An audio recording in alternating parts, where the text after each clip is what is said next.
Kate here one more time. I'm showing you now a little trick I learned about how to sew unstable fabrics and kind of stabilize them. And the answer here is not interfacing, it's not sewing stabilizer. I've seen all sorts of different things. This little trick involves something that you don't have to buy, so it's totally free based on just what you already have. So that's pretty fun. So to show you this, I am working on a coat today, and I have Minky, which everyone knows is a pain in the patootie. Well, you know, it's a pain in the patootie to sew on, and then I have a double brush poly, and I'm trying to attach these two. So my Minky has about 20% stretch, maybe 30 if I'm really lucky, whereas the double brush poly is like 40-50% stretch. So these two are not the same stretch. They are going to want to fight each other. The poly's going to want to stretch all over the place. The Minky's going to be a stick in the mud and say, no, I'm not going anywhere. So basically, I'm going to show you how to do this. First thing I've done is I have used a ton of pins.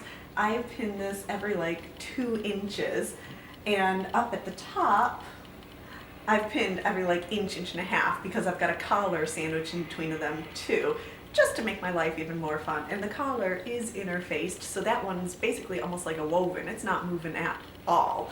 So the biggest basic trick to doing this is really simple. Your sewing machine has feed dogs, which pulls your fabric through. Here's the whole trick. You ready for this? Put your least stable fabric up next to the feed dogs, and that's it. It's just that simple. Your unstable fabric needs that extra stability of having the feed dogs pull it through, and your stable fabric is just going to want to follow along for the ride. Once you do that, you really don't have to fight the fabric almost at all. You can use this when you're doing gathered skirts. Put your skirt gathers down to your feed dogs and nothing else, and then your bodice on top of it, and you're good. If you're doing this, when I did my collar, I had one part of the collar interfaced. The matching part wasn't. It was just the poly. Just put those two. The single layer of poly went on the bottom up next to your feed dogs. And anytime you do this, it will 9 times out of 10 fix any problems you're having with your materials getting all wonky while you're stitching.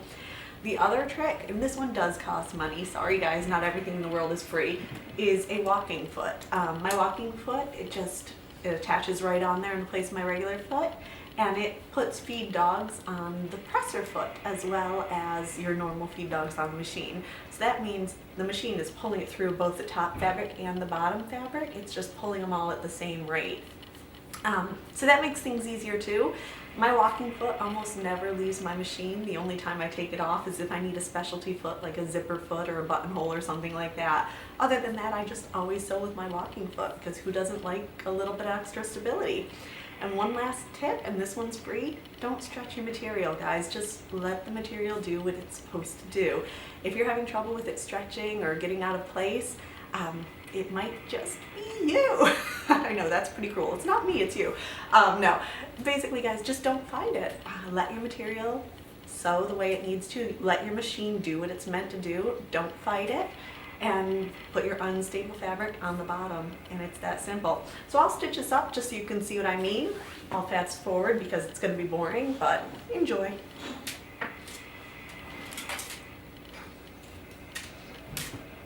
Oh, this tip's for free. I don't sew on my domestic sewing machine using clips, except for one thing. I put the clips in a spot that I don't want to sew. It's kind of my reminder. I need to leave an opening here so I can turn this thing right side out. And my clip is my reminder to stop so I don't sew the whole thing closed. Not that I've ever done that before, but maybe you can be a little squirrely like me and forgotten that. So clips work well for that.